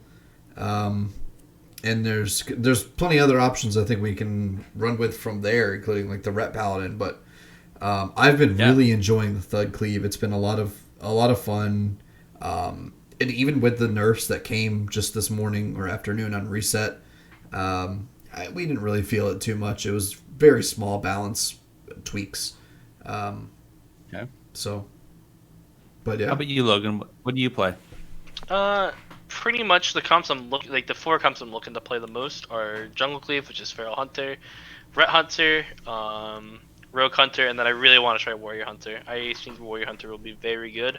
I think Warrior Hunter and Ret Hunter will be the best 2 comps based off how the meta is filled so far, is because I think those 2 DPS will help you the best with live. Like Warriors have Intervene and all these extra buttons to help you live, and then Reds have really good healing, and they have cooldowns like Blessing of Sack and Blessing of Protection to help you stay in the fight. So those are the 2 I'm leaning towards. I thought Jungle Cleave was going to be really good because like, Pharaohs are going to do a lot of damage with like their burst, but it just seems like they die really quickly too sometimes, and then they also just kind of like they don't help keep you alive as much as I think a warrior or a ret would. Okay. Huh. And I find that interesting because it's always been that thing with jungle where they're really good or they just kind of don't come up. They don't work well. So, like I think jungle is still good. I just with how the meta is, it feels like hunters right now need a class that will keep them alive like really well. Okay. So I'm starting to lean towards our shaman might be the best healer for hunter with Earthen Shield Totem, just a nice short 1-minute cooldown heal. Like because I was playing with the Disc Priest and it feels like I was kind of just dying through Disc Priest like cooldowns anyway. So it feels like like a Spirit Link might be something I need. And that could just be a gear thing where it's still early in the season, maybe towards the end of the season or into the next season. We might see that change over. Yeah, so. I can see that. Okay. hoping so. I do miss my Resto Shamans, but I don't like dying in 2 seconds to everything. Don't blame me. I don't think anybody enjoys dying in 2 seconds. No. All right. Absolutely not. All right. We have. Yeah. Well, so let's. Gerissar, why don't you take the quintessential question? Well, I just want to know one thing first. Okay. Is how do I kill a marksman? Oh God, no, please. Tell me how I kill you. As a melee, walk at it the entire game. Do not detarget. Yeah. As a range, you really need to line up a stun on a hunter. Like I don't feel like I should really die. Like unless you're an Andallyn shaman that can randomly burst me. Mm-hmm.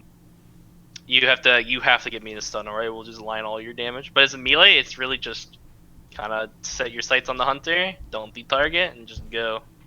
All right. I'm glad I'm playing a Frost DK right now. Just chain you and keep on you. Yeah. All Should right. I go over what the class that's worst, that's like best in Hunter right now? I don't know if I'll reveal that information. Yeah, give us the dirt. If you're an arms warrior, you are a marksman hunter's bane with disarm, stormbolt, with intervene, reflect, with the Overwatch talent. Arms warriors are a nightmare. The hardest class for me by far in arena. All right. It's just they do so much damage. They have that spear to lock you down, which kind of negates your knock effects, your binding shots. It's rough. And they just have a lot of control. Roger. Paper, rock, arms. Got it. Pretty much. Yeah. Okay. Is there one? Just on the flip side, is there one class that you are the bane of? Mage. Okay. It feels so good. Pretty much like mage and warlock, not priest because priests are really tanky still. Okay. But, like those two classes just melt the aim shots. Yeah. The greater fades. Oh, I hate them. Greater fades, devouring plague, doing a lot of healing. 1.5 minute cooldown. Like priests are really really strong. Yeah.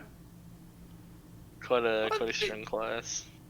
No, when you're talking priest, are you talking all like Just shadow. Okay. I can one shot discs. Shadow's that one class that just gets away even though they're cloth.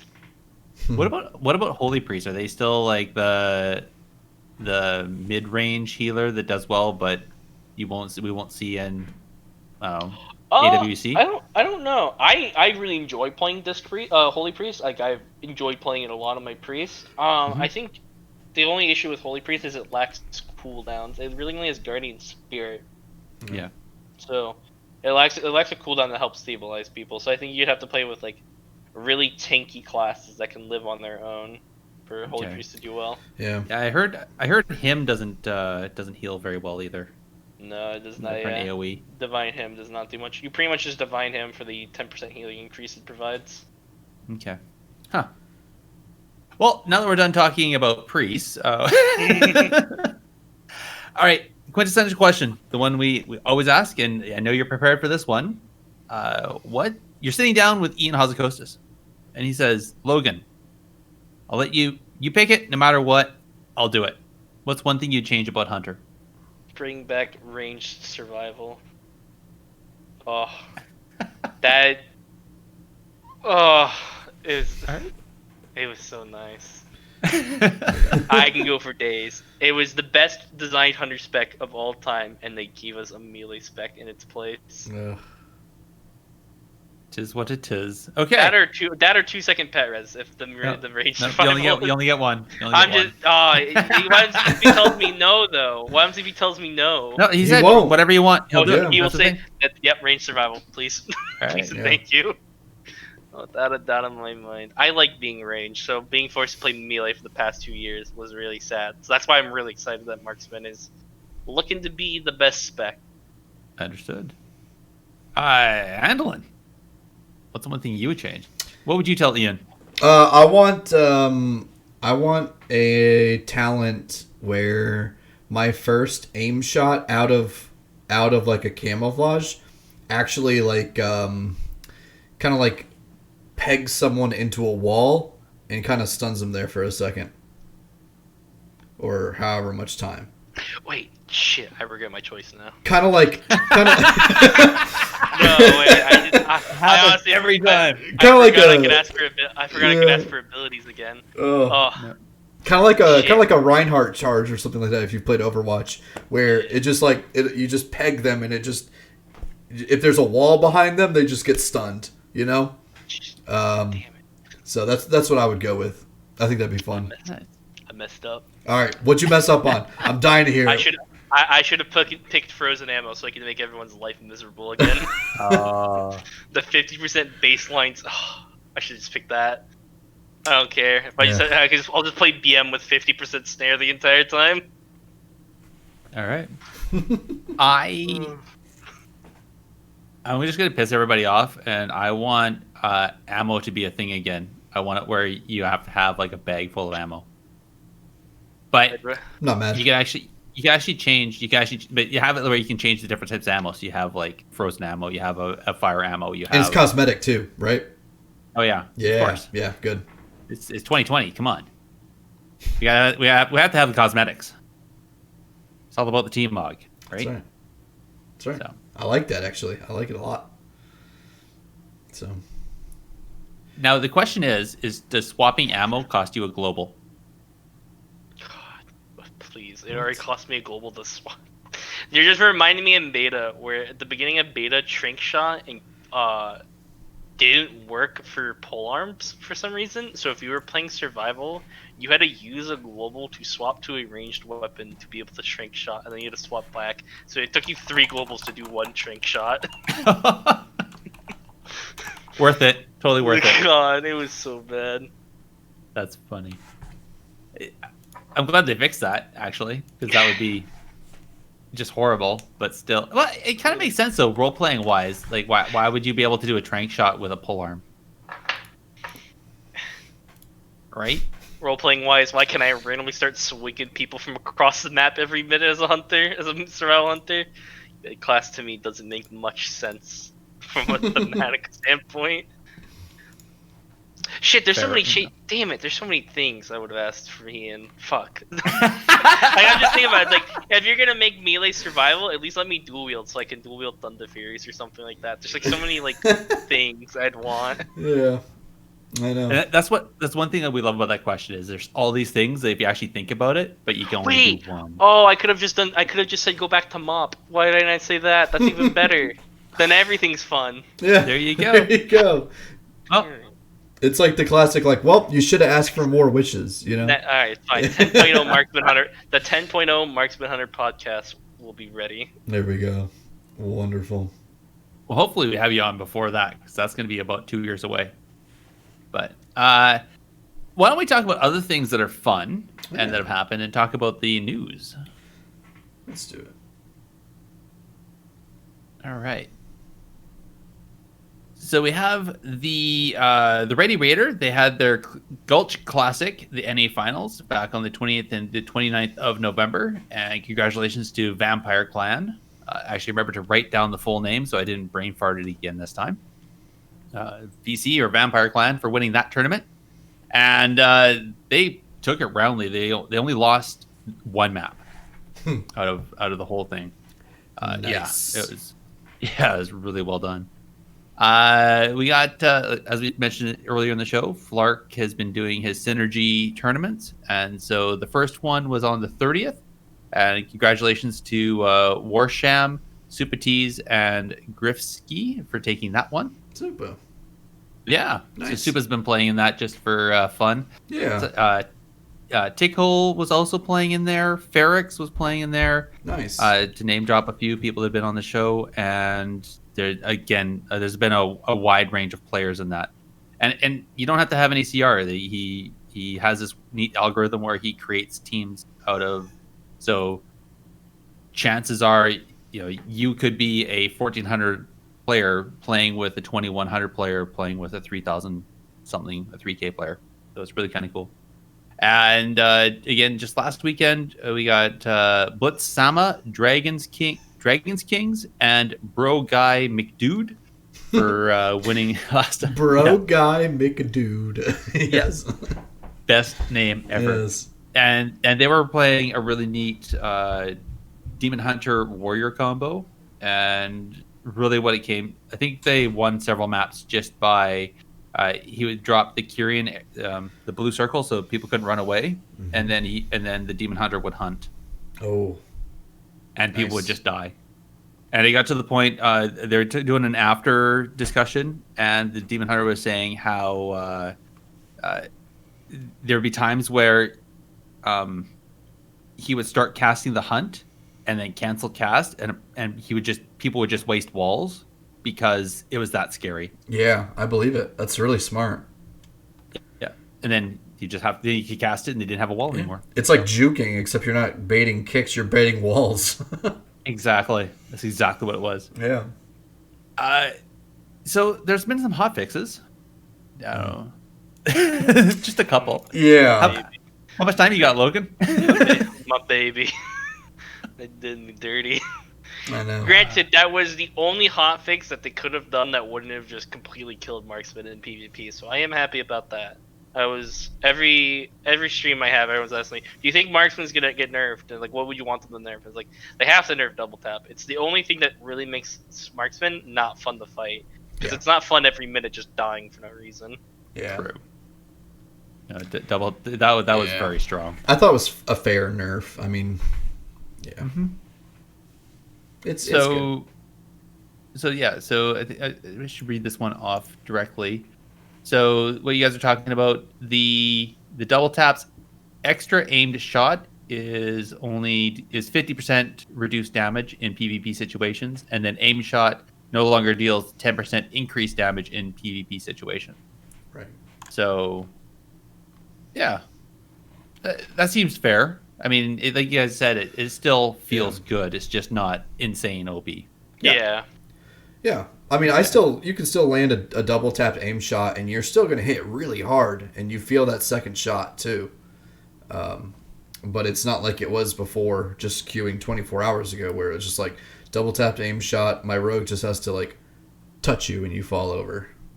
Yeah. Yeah, it seems a little. Ugh. Yeah. Let's see. What else did they do? Sorry. So obviously they were doing bugs ever since. Yeah, Shadowlands launch. Red Paladins took a little bit of a nerf as well. Just in the ones from the reset this morning or afternoon, depending on where you're at geographically.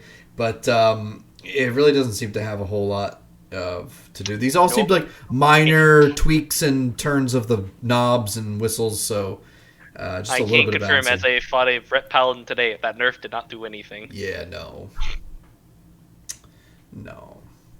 All right.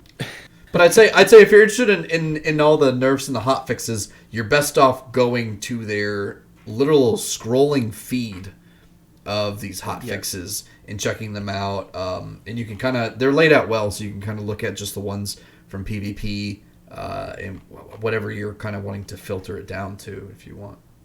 Yeah, and that link is going to be the show notes like we always have. So I think the couple ones for the PvP weekly quests, the BG objectives are going to count towards those. A neat one was Windwalker monks can cancel their Storm, Earth, and Fire. That was a nice quality of life. Mm-hmm. Apparently, trinkets were allowing people to, if they trinketed, they would come out of their ice block and stuff like that. They fixed that. Why are you trinketing in the ice block? Well, I guess if you fat finger.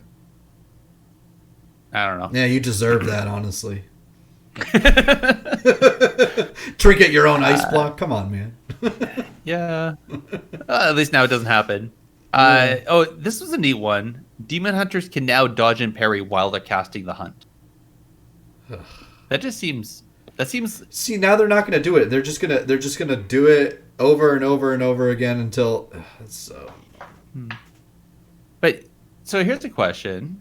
Did I miss something? But last time I remember, when you're casting something, you can't dodge and parry. Yeah, it's more. They do this for a lot of the melee classes to like, if they're casting these abilities, they don't just kind of like lose their main defensive, like dodging. Like passive dodge is really big for Agi classes, so like losing that ability is actually a big defensive loss for casting that ability. They do this with a lot of melee classes that have these random casts that like you can just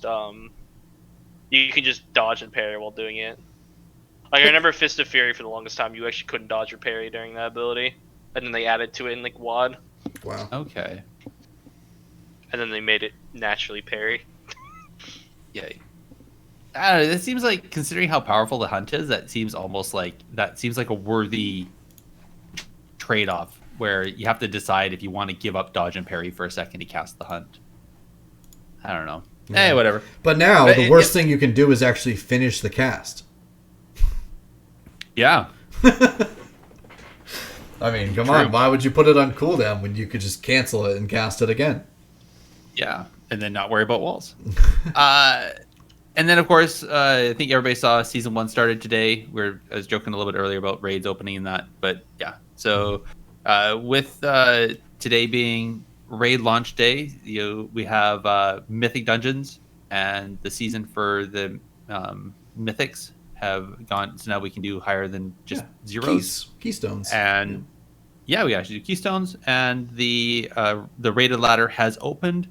And so I appreciate Logan for you joining us. So you're giving up that initial first rush of trying to get to the top of the ladder. I appreciate that. Yeah, as I currently stare down the hungering destroyer. Yes. That's right. You're raiding at right now while we're talking. Yeah. Yeah, easy. That's multi. That's not only can you multi-class, you can multitask. So, were you part of any of that conversation about what they were talking about gearing? Talking about how gearing was going to happen on these first couple weeks. Did you see any of that? I've been seeing I saw the conversations of the PvPers freaking out about their about not being able to buy a piece of gear. I just died instantly. Being able to buy a piece of gear first week. Yeah.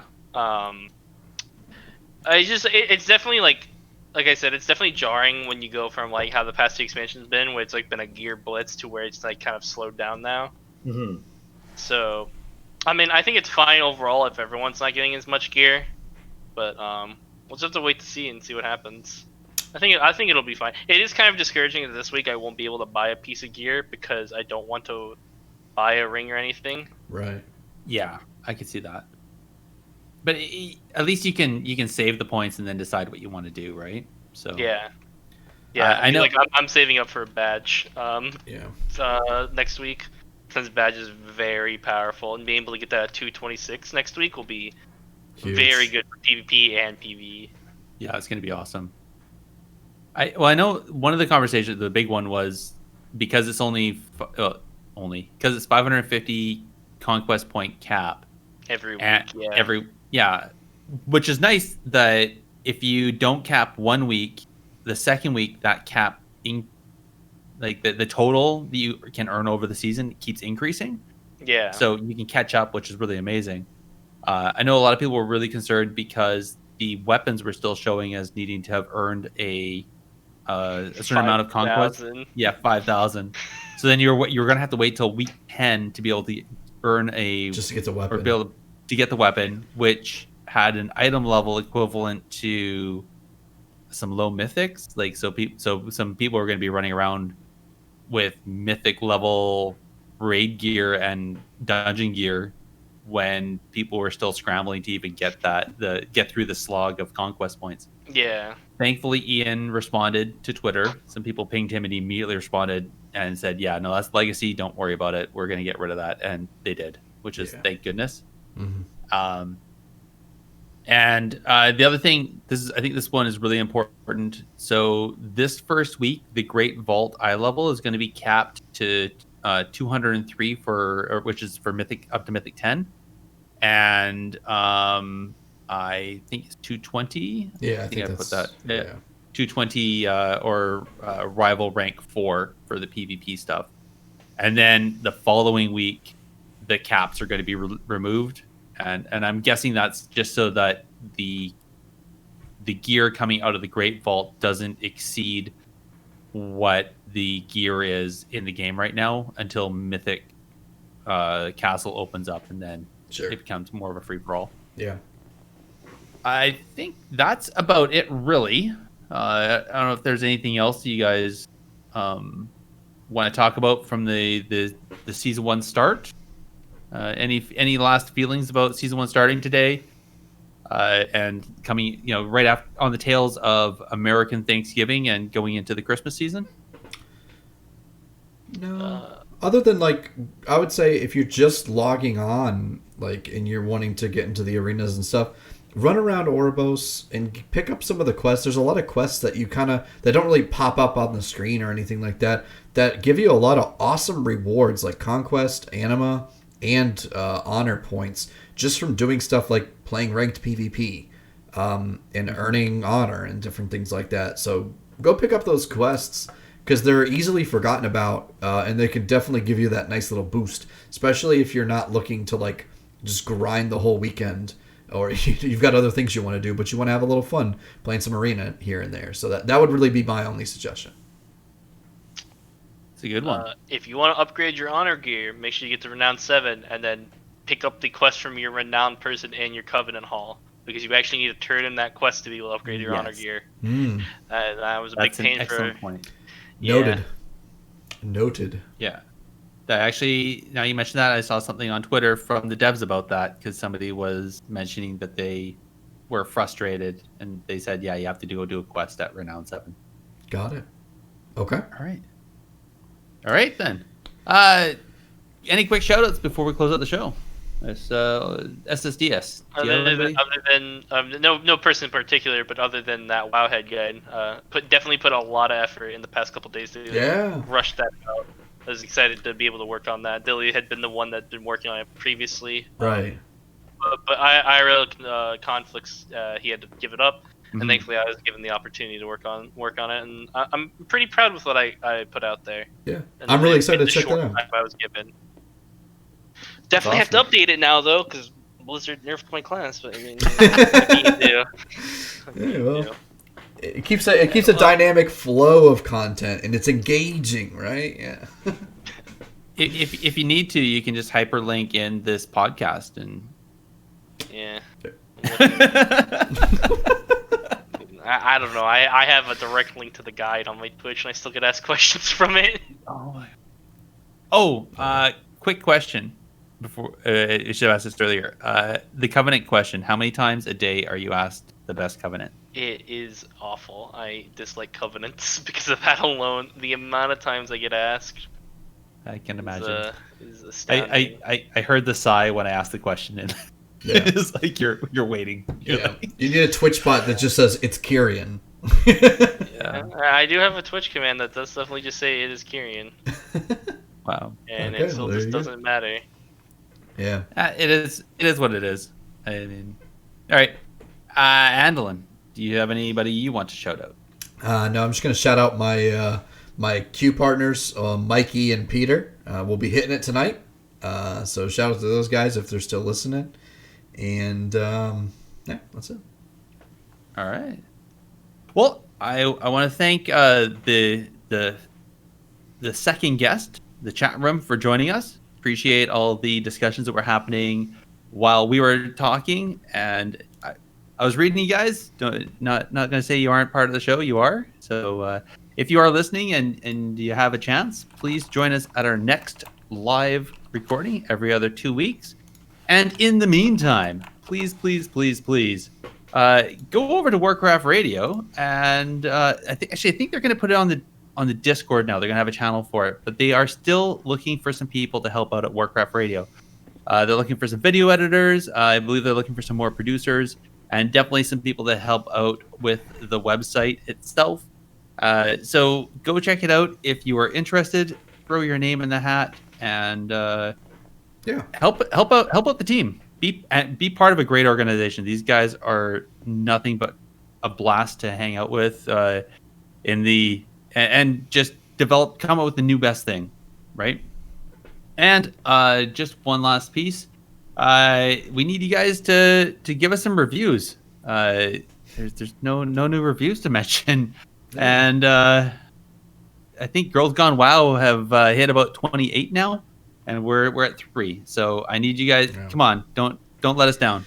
Get in there and give us some reviews. Yeah, we'll definitely read it out on the next podcast if you do leave your review down there. And honestly, at this point, I think we should go for the more quality reviews, right? Because it's quality over quantity, isn't that Isn't that the truth, Gerissar? No. Right now it's quantity. Okay, well. Yeah. And if you want to write in another language, see if Andallyn can translate it. That'd be awesome. I will use Google Translate. But we'll do it. All right, Logan. One more time, where can our listeners find you on the interwebs? You can find me at twitch.tv/SSDS or twitter.com/SSDSLW. I'll always tweet usually when I'm streaming. I try to stream every day I can. Sometimes it's a little rough with work, but I do try to stream as often as I can. Awesome. Nice. And Andallyn, can you list off where the listeners can reach us? Sure. You can contact us directly with a tweet to @technically_PvP or by an email to technicallypvp, one word, @gmail.com. You can also join our discussions on the Warcraft Radio Discord. Indeed. And while you're there, you can go check out the podcast directory, where you can also find many other great shows over at warcraftradio.com. Yeah, links for everything is going to be in the show notes, everything we talked about, and the places where you can find us and everybody else. I want to thank you all for listening, and we'll chat with you next time. Good night, everybody. Take care.